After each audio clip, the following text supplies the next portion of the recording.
Welcome, welcome, welcome. You're tuning into the Lead to Excel podcast, the hub where science meets leadership and transformation begins. I'm your host, Maureen Chiana, founder of the Mindsight Academy, a trailblazer in the world of neuro leadership. I'm an executive neuro coach, leadership transformer, and a neuroscience enthusiast dedicated to empowering leaders, entrepreneurs, and change makers like you. Every week, we delve into the heart of neuroscience to discover how you can unleash your potential, master your brain, manage emotions, yours and others, alter behaviors, and exceed expectations. We are here to help you, not just to survive, but thrive and flourish in the fast-paced world around us. We're about to kick off another high-impact episode today, diving into a topic that is powerful, intriguing, and has the potential to shift your leadership journey. So, my friends, it's time to put on your thinking caps, grab your favorite beverage, and get comfortable. It's time to elevate your leadership to excel and soar higher. Let's dive right in. I am so thrilled to be back again with another episode of Lead to Excel podcast, and I have a fantastic, amazing friend, and I'd love to really call her a friend because she has become a dear friend of mine who lives in the other side of the world from me in Seattle in the US. It's so good to have you on this podcast, Cheale Villa. Thank you. I'm so happy to be. Did I pronounce your name correctly? Oh, yes. Yes. Oh, awesome. Awesome. It's really great to have you on this podcast. So I'm just going to get you to please introduce yourself to us and just tell us what you do. I have had a branding, marketing, and design company for the past 25 years. And a few years ago, I was inspired out of my own transformational work to get coached training, which actually even was inspired out of my work I did with branding with clients. There was always a certain amount of mindset work that came out of that. And I went through coach training with accomplishment coaching. And from that journey, I ended up developing a second company called Core Ethos, which is really focusing on people leading their life from wholeness, because that was really reflective of my own journey of discovering my own wholeness was there all the time. It was just covered up by a bunch of stories and fears and all that fun stuff. So I am a serial entrepreneur officially because I have both businesses and launching some programs outside of that, as well as I am a mother of a college-age girl who is studying neuroscience, and then as well as my husband. And we're here in Seattle with our pet zoo. Oh, no, thanks so much for that. So I want to take us back to before you actually got into branding. What was your background? What were you doing, and how did you go into setting up a branding and marketing company? Well, that is an interesting story right there. I was raised in the restaurant business. So my father, I had a dream to own restaurants. And, when you're in the restaurant business as a family, you're in it. It's part of your life, your conversation at the dinner table. I was working, cleaning dishes and stuff in the kitchen when I was even say in sixth grade. Not like regularly, but you would jump in and being the oldest child, you could do things and get a job a lot earlier. But my father really inspired that entrepreneurial spirit in me to create something of my own. And I really never felt like I was set up to work for somebody else. That life never appealed to me. And I loved the freedom and the flexibility my father had. Even though he had to work a lot of hours, which, the restaurant business is a very hard industry. He managed to open 3 restaurants. He was in business for 40 years, and that is unheard of with a privately owned restaurant. So he knew what he was doing. And honestly, even though I had a completely separate type of business, it really, he was really my best mentor. Because at the end of the day, business is business, and there's always those key things that you need to be concerned with. But yeah, from there, when I went into college, I knew that I wanted to be a graphic designer, but I knew I wanted to own my own studio. And the benefit to where I went to school was a lot of my teachers had their own businesses, or at least they worked as freelancers. So I named my company Visual Caffeine in the computer lab in college. I tapped my instructors all the time for information on how do you get clients? How do you do this? How do you do that? And then when I got out of college, I worked for a few years, 2 years for a manufacturing company. And then I was just like, okay, this is the moment. This is the time. I'm going to start my business. And I did. And it was around the website boom.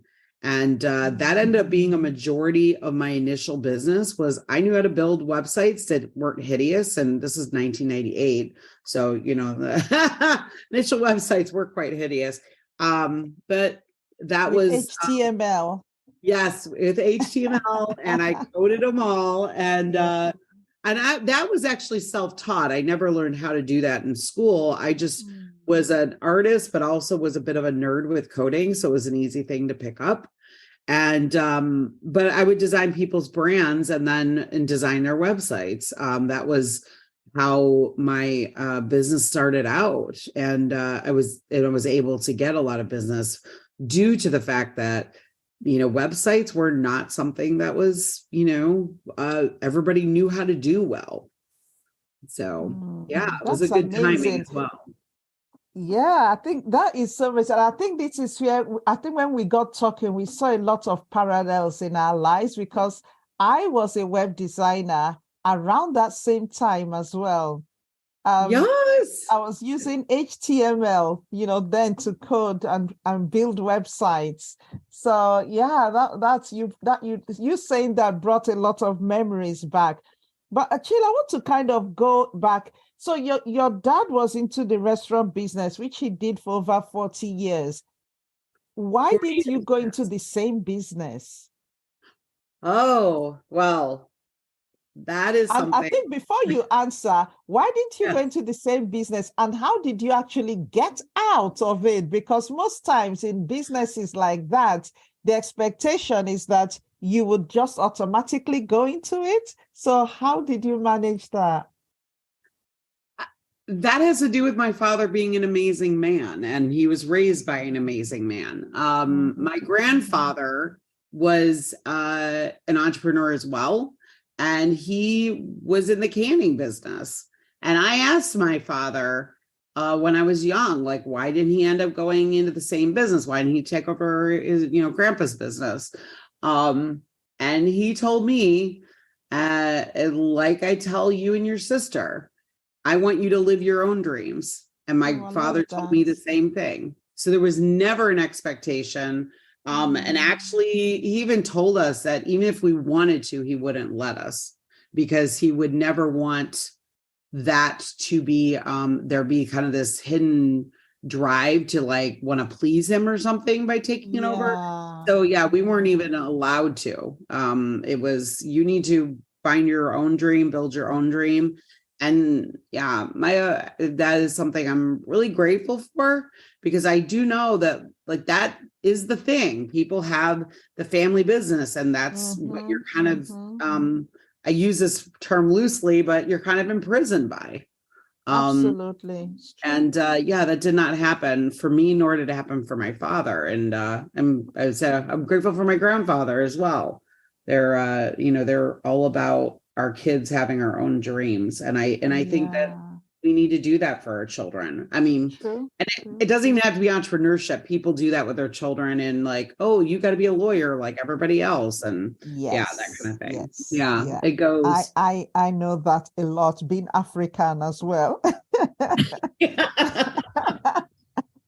Got to be a Absolutely. lawyer, a doctor, or an engineer. There you go. Yep. And we only need so many of those in the world. That's for sure. True. Exactly. Exactly. Wow. So you then decided to, go into branding and marketing. What would you say? Well, I know I'm sure there were many, but what was the main lesson you would say you learned from your dad, that you took into business when you set up your own business? What was the one key thing that you kind of always stands out for you that you really got from maybe watching your dad run his business, or what you learned from even working in the business? I learned that customers need to be taken care of.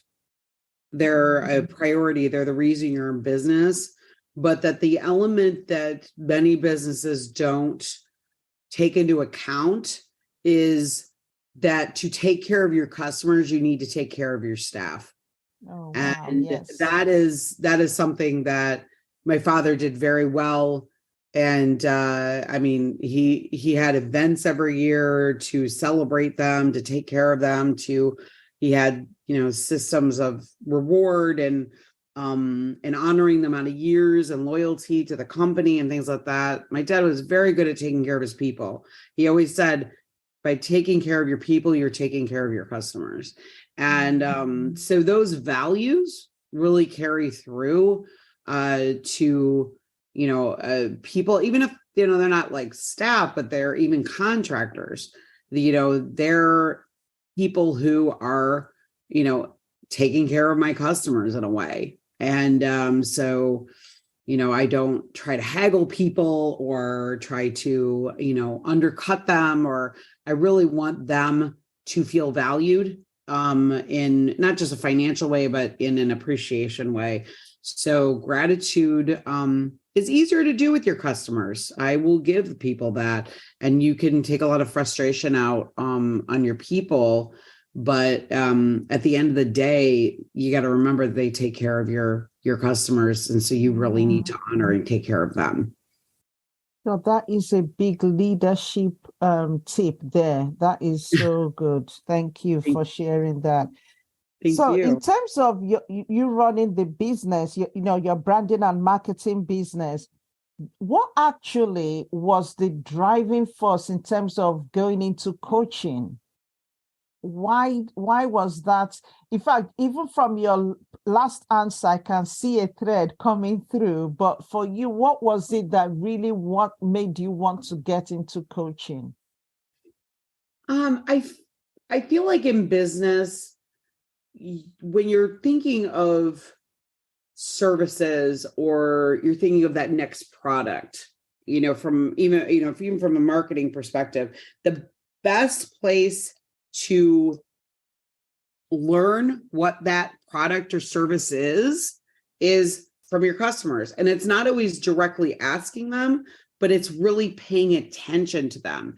And one thing I noticed over years of working with small business people is their need for mindset shifts. They come in, they are inspired by this idea, they're passionate, but they're also bringing in all of these stories that have their whole lives that really block them from creating a business that they will be authentically creating, really making something happen that they have a vision about, but they get blocked by all these fears and such. And I even had my own experiences of that in my own business. I realized how much my fears and mindsets blocked me at times with things, and I had to work through them. But where I noticed this most was in the branding process, because I have a very extensive branding process where it's a lot of conversation. It's a lot of really making sure that they're coming from a place that is truly authentic to them, and they're coming from that internal place. They're not coming from this place of, this is what my competitor does, or this is what they do. And that's the place that typically a lot of branding companies will be like, okay, what brands do you like? What, blah, blah, blah. And they're answering a lot of questions, and they're really speaking from what I call clone club. And then they end up with a brand that they don't like because it doesn't align for them, because it was created out of basically them speaking from their own story of what is the external world doing versus what feels right to them and aligned for them.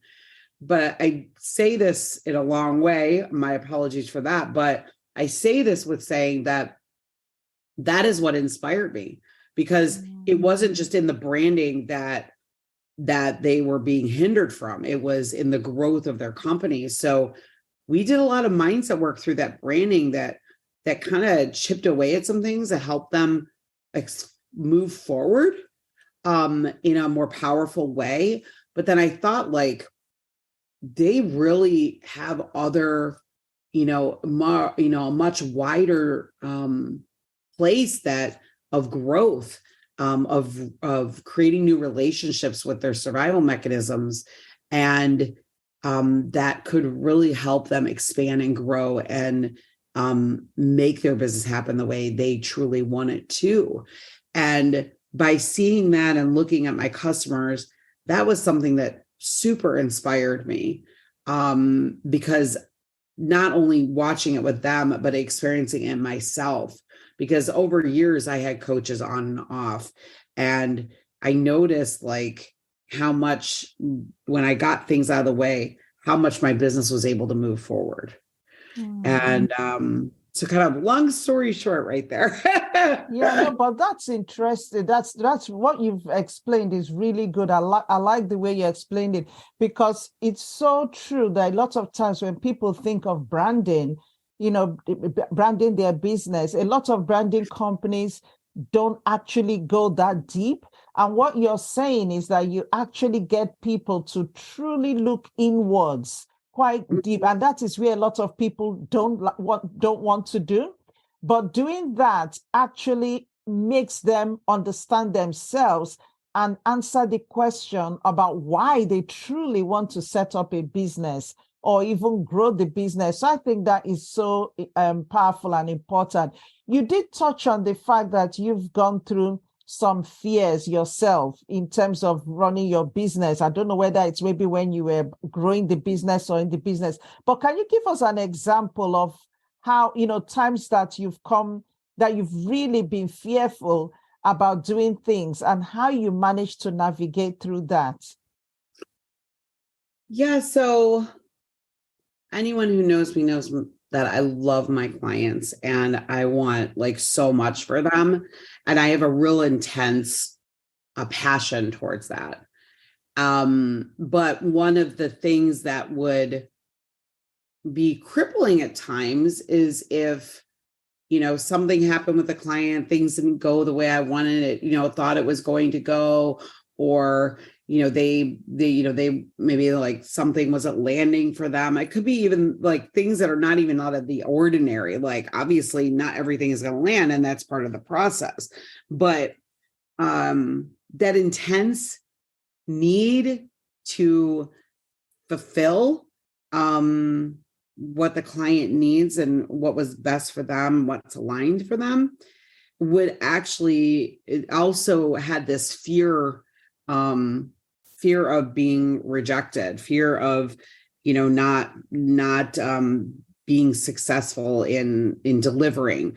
And at times that would cause me to have, anxiety attacks, or I would spiral, or, the littlest thing that somebody else might not even like blink at, I would be like, oh my gosh. And I would spiral and it would be this place of like, oh my gosh, I'm going to go to business. I'm like, this is, blah, blah. And all it was like, oh, a logo didn't land for a client or something. Yeah. But I would get myself so worked up.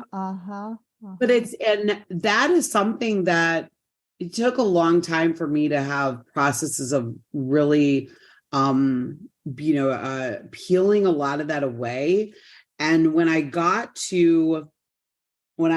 finally got to the deepest part of it, because How did you get there though? How did you get to that deepest part? it was working with an ontological coach, which is why I went and got trained as an ontological coach. Right. Yeah. Okay. And it Yeah. was really understanding, Mm-hmm. like I talked about before, understanding my survival mechanisms. Mm-hmm. And it was my own journey of transformation with an ontological coach that like really got to that deeper part. And I was like, wow, this style of coaching, it reminded me so much of how I already like work with people with their branding. And like you Yeah. said, like diving deep. And what that I will say, the one thing that was really powerful into getting deeper is understanding my overwhelm cycle, because Mm-hmm. basically those trigger that thing would happen when I was massively overwhelmed. So I was already getting myself to a place that was, built up with a lot of different things. So then this one little thing would happen, I would trigger and I would spiral. But it was understanding like I need to create more space in my schedule, more space for myself. I needed to, create a very loving relationship with myself. Mm-hmm. It was a lot of different pieces. It wasn't just one thing. But what happens when I did that overwhelm cycle was it opened that Pandora's box of understanding the deeper parts of what was going on with me and what I was allowing and not allowing in my life. I was not allowing me to be able to put myself first and love myself, but I was allowing me to have no boundaries with anybody. Mm-hmm. So creating boundaries and developing a deep, loving relationship with myself, where I would say, if you had to say the key things, those were humongous. And that kind of took care of the power that fears and the fears and the the triggers and all the things that were attached The to that. anxiety attacks. Yeah. That was the Yeah. healing. That is so powerful because it's interesting you saying that, and I was just nodding here because once you are able to really love yourself, once you're able to understand yourself, once you're able to understand when you're actually beginning to spiral, and you know that okay, this thought process is actually taking me in the direction I don't want to go. Just being able to understand that and knowing how to put a stop to it is so powerful. And like you said, once you are able to put things in place, then it takes care of the rest, because fears and anxiety, all those are symptoms of the deeper issue. So that is so good. So in terms of what you do now with coaching, who do you work with typically? In coaching, I'm actually working with not only entrepreneurs, but leaders in corporations. Through the training program, I really fell in love with working with female leaders in general. And so I did a workshop with the London Stock Exchange and worked with some female leaders there, and have now worked with some of them directly, as well as entrepreneurs. So now I'm collaborating with some other coaches that I'm close with, and we're developing some programs to not only work with female leaders outside of the companies, but actually coming to the companies with these specific programs that we find really putting in some unique pieces that we're not seeing in other programs that are being proposed to corporations. We're kind of trying to come out of the box in that. So yeah, and then I'm currently working to fill some spots in some group coaching because I really love the group coaching. It kind of has that same thing with the workshop where you're creating a community of support. It's not just the coaches in the situation that's giving the support, but the women supporting each other is so beautiful. And I feel like group coaching really brings that as well. So when you work with, for example, female clients, how do you work with them? Because you've talked about running workshops and coaching. So typically, how does it work? If someone is coming to you, what would the journey kind of be like? So it's if someone came to me and they were interested in working with me, we would have some conversation because I think it's important that a coach and a client are able to equally vet each other and see if the relationship is really going to be powerful. Because yes, there's a lot of coaches out there, but we're only meant to work with certain people. They're going to be the best people for us. And it's in that relationship that you can create the most powerful shifts. And it's a partnership. So I have initial conversations with clients. Then we have a follow-up conversation, and that's really to feel out, if it feels like a good match. And then going into what is going to be the best support for them. And it could be just one-on-one. It could be one-on-one in group coaching. It could be a group coaching scenario. So I really like to make sure that is customized. As far as the workshops go, I kind of see that as almost a separate entity in the sense that we're more going to organizations with those workshops. We may be putting them on outside of organizations with the certain collaborations I'm doing. We're looking at doing that. But that's also where we can, for both of my collaborators, we can also find one-on-one clients or group coaching clients for our businesses as well. So that's where, we can connect. Yeah. So if a company is listening to you now and what kind of programs will you typically go and run in a company? Just some examples. Yeah. So we're really focusing on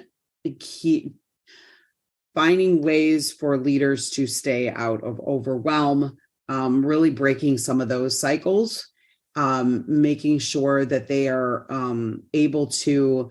The one we did with London Stock Exchange had to do with the change, that a lot of changes going on, and so it was be able to show up in your greatness through changes all around, because we have a lot of changes going on in our society. We have, companies have a lot of changes. So that was the focus of that one. Dealing with imposter syndrome. We have a workshop for that. But all of these workshops are based on ontological coaching, which is focusing on your being over your doing. It's about the place you're choosing from. Am I choosing from fear, or am I choosing from my authentic self? And so we style all the workshops around that. Right. Okay. So I just in terms of what you're doing now, because like we said, you're a serial entrepreneur, you're running the branding business, you're running the coaching business. How do you manage running both of these at the same time? Well, that's called having an amazing team to dictate to, not dictate, to delegate. Thank you. My gosh, I couldn't think of the word. Delegate. So delegating, really delegating to people's strengths. And honestly, I will say I am not spending time anymore on things that I don't like doing. Oh, I love that. And that is where I feel like, and I've recently put on my profile on my Instagram, is living a life that you don't need a break from, because I feel like that is where my life has gotten. I've created so much space in my life away from the things that I don't want to spend time on. And I am focused on where my time is spent is where I want to spend it. And then I have I have team to take care of the other things. So that's a really amazing place to be. And that has also allowed me, because of all that space, has allowed me to not only run my two businesses, be involved where I want to be involved, and spend the time where I want to spend. I've continued in a leadership program with the coaching company I got trained with. So I'm in their leadership program. So I'm one of their program coaches. So I'm involved in now the training of future coaches. I'm on the board of ICF in Washington. What's ICF? Which is the International Coaching Federation, right, which is where I got my PCC certification. And then I'm also writing a book. So it's like, and I have to say, if you would have told me 3 years ago, that I would be managing all those things and still feel spacious and not overwhelmed, I would tell you a liar. I wouldn't even think that was possible. But that is the power of really doing the work and always being in the work with yourself. Because I think that it's not something that ever is ending. There's never an end point where the work is done. You just continue to do the work so you can go and rise to a higher gradient. I love that. I love that. And that is a good way to come to the end of this podcast.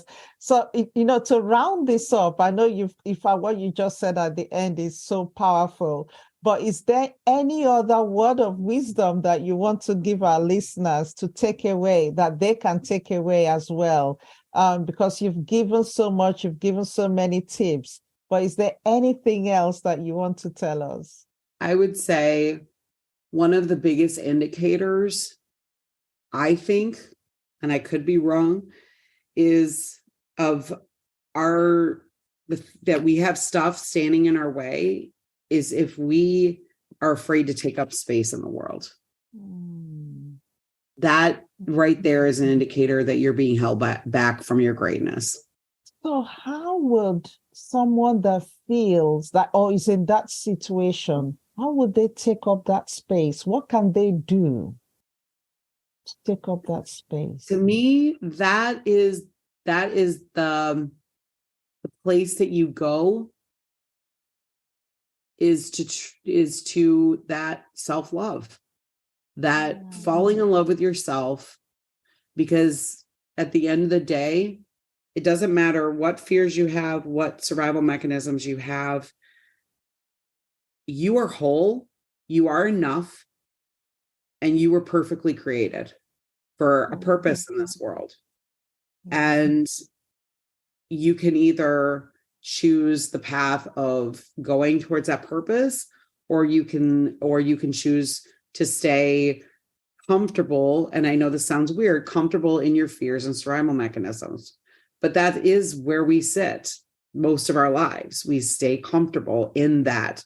And it sounds horrible when you put the word fear with it, but when you really think about it, that's what holds us back. That's what keeps us from taking up space. But when you realize that that I have all the answers about myself truly inside of me, I am whole and I have enough and I am enough.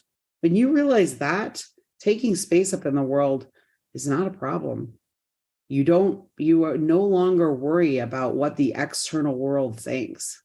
You know that you need to do this, or you need to be that, or you need to take up that space because you have a purpose you're living, and that's the passion that's driving you. I am enough. Yes, I love that.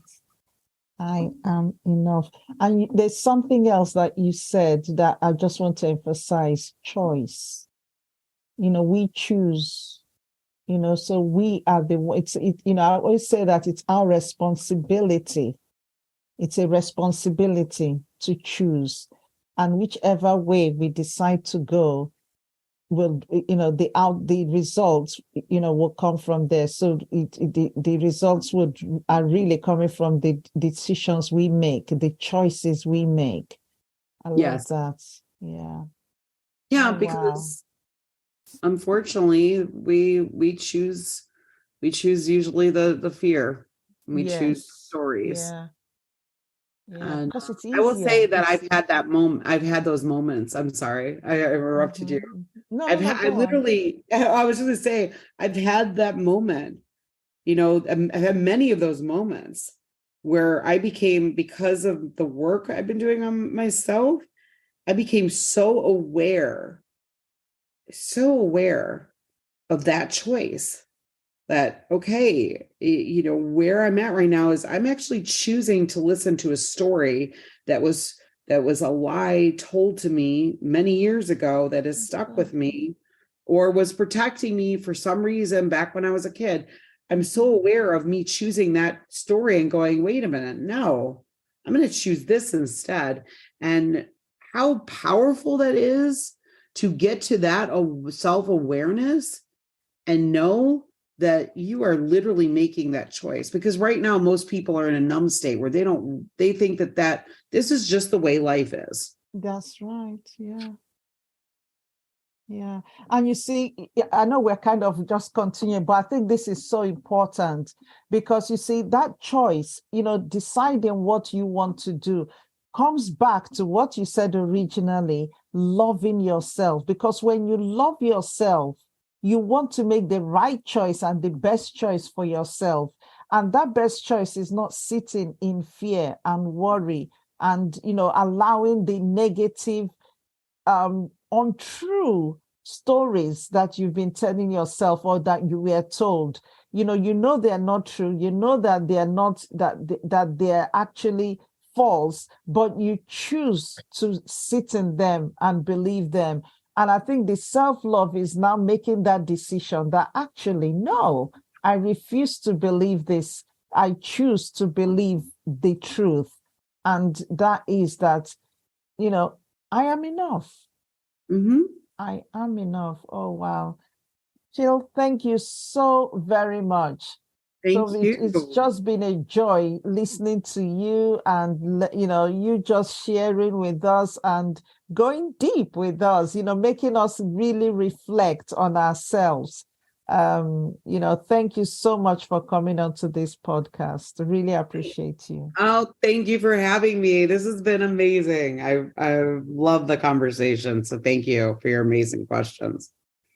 We've gotten to the end of another enlightening episode of Lead to Excel podcast. Thank you for spending your valuable time with us today, diving deep into the intriguing world of neuroscience and leadership. Remember, the journey to personal and professional excellence is not a sprint, it's a marathon. And every step, no matter how small, brings you closer to your goals. If you found value in our conversation today and it sparked insights or even questions, I invite you to share your thoughts with us.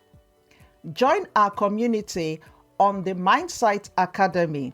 It's called Limitless Leaders Community, where we continue the conversation and share valuable resources to help you lead and excel.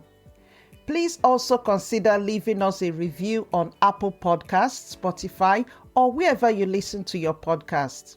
Your feedback not only helps us improve, but it also helps others find our show.